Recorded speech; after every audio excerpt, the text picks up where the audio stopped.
Olá, seja muito bem-vindo. Hoje trataremos de transtornos mentais orgânicos e iniciaremos essa conversa tratando do delirium, que é uma síndrome clínica que se apresenta de forma abrupta e que não é um diagnóstico psiquiátrico primário, mas na verdade é o reflexo, uma manifestação psiquiátrica que tem uma causa orgânica. Diferente do que é o delírio, tá? Então a gente já começa fazendo essa diferenciação, porque o delírio, na verdade, é um sintoma que, inclusive, pode estar presente nos quadros de delírio.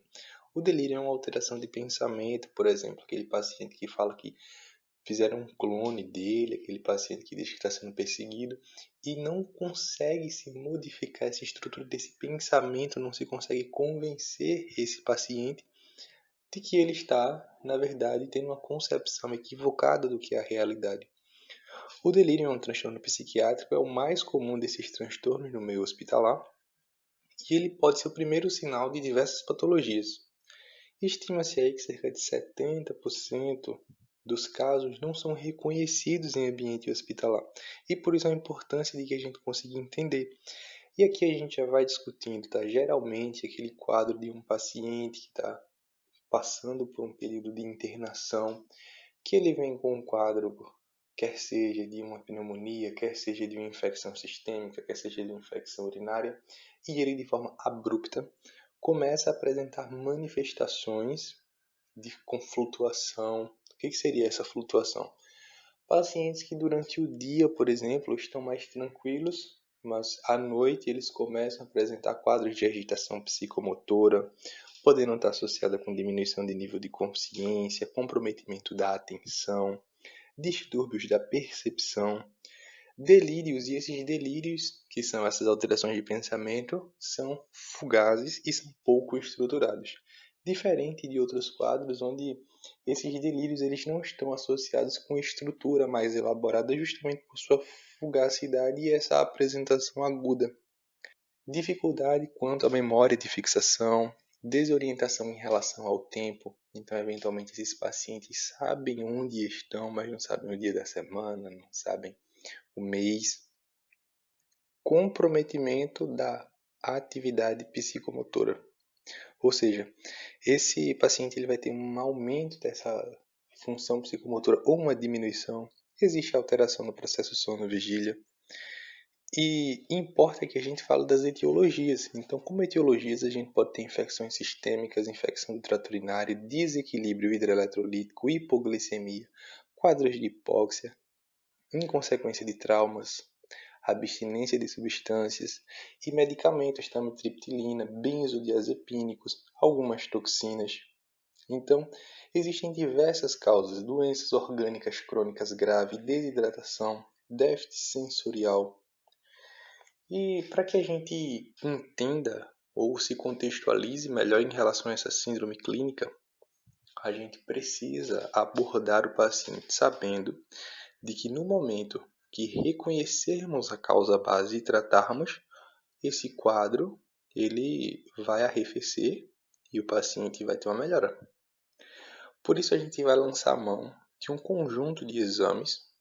Eventualmente a gente já vai saber qual é a causa, mas os exames que a gente pode lançar a mão para fazer uma investigação elaborada no paciente é o hemograma, eletrólitos, e aqui a gente vai avaliar perfil renal, perfil hepático, a gente vai ver a glicemia do paciente, perfil tiroidiano, sorologia para sífilis e HIV, EAS, elementos anormais, sedimentoscopia, que é a urina tipo 1, e urocultura, avaliação através de eletrocardiograma e um raio-x de tórax. Para a agitação psicomotora, a gente tem que entrar com drogas, mas lembre-se que o quadro de delírio pode cursar com diminuição do nível de consciência e, por essa razão, não podemos usar benzodiazepínicos que rebaixam também o nível de consciência. Então, a gente vai usar antipsicóticos. A gente pode lançar mão do haloperidol, 5 mg intramuscular ou por via oral, e risperidona, 1 mg por via oral. Quando partimos para abordar demências, a gente precisa entender que, em contraponto ao delírio, a demência ela tem um declínio cognitivo progressivo, não abrupto. Além disso, esse declínio cognitivo progressivo, ele afeta a memória, a capacidade de fazer cálculos, capacidade de se exprimir, e isso interfere nas atividades diárias. Então, para que se estabeleça o diagnóstico de demência, a gente precisa ter uma apresentação de declínio cognitivo progressivo associado a distúrbios de pelo menos sendo distúrbios de apraxia, que é a capacidade de articular e executar movimentos eficazes, ou da linguagem, do raciocínio ou de sua função executiva. Então, distúrbio de memória associado à afetação da apraxia, e ou linguagem, e ou raciocínio, e ou função executiva, que geralmente são quadros irreversíveis, podendo ser reversíveis diante de alterações endócrino-metabólicas, como tireoidopatias ou hipovitaminoses, diante de causas infecciosas como neurosífilis, meningites, ou até de causas medicamentosas como a utilização dos benzodiazepínicos. Mas o que acontece na maioria dos casos é que a gente tem demências irreversíveis sendo causadas, em primeiro lugar, de um ponto de vista epidemiológico, pelo Alzheimer. Em segundo lugar, quadros vasculares. Em terceiro lugar, mistos. Então, diante da possibilidade ou da identificação de um quadro de paciente com síndrome demencial, a gente precisa fazer uma avaliação diagnóstica que conte com história clínica detalhada, uma história medicamentosa detalhada, um exame físico detalhado, incluindo o exame neurológico, neuropsicológico, e aqui a gente pode lançar mão de uma excelente ferramenta que é o Mini Mental Test, que é uma ferramenta que nós utilizamos para avaliar perda cognitiva, que sugere dados a respeito de perdas cognitivas, que a gente vai ter, é um exame simples, tá? A gente vai ter na folha, essa folha que eu estou aqui mostrando para vocês, a gente vai fazendo as perguntas e vai dando uma pontuação para o paciente. Esse teste é corrigido pela escolaridade dele. E se o máximo é 30 pontos, tá? Entre 25 e 30 o paciente está bem. Se a gente está aí entre 21 e 24, é indício de uma perda cognitiva leve. De 10 a 20, o teste classifica como uma perda cognitiva moderada. E igual ou menor a 9, uma perda cognitiva grave. Nos casos de demência, a gente precisa afastar delírio, porque a gente sabe que delírio tem causa orgânica.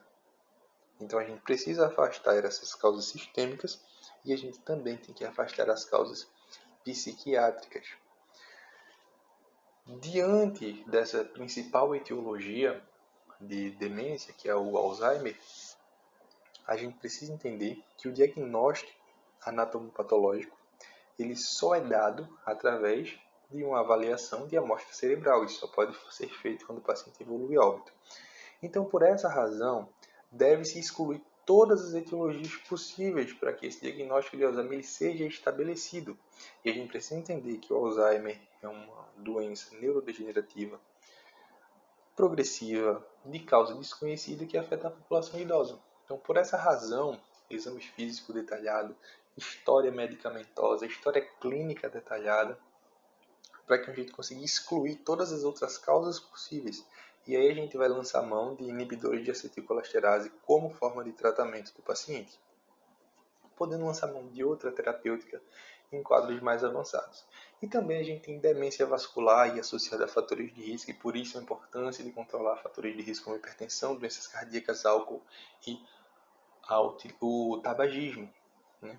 Então é isso, pessoal. Espero que tenha sido proveitoso para vocês. Qualquer dúvida, podem escrever aí embaixo. Um abraço. Até a próxima.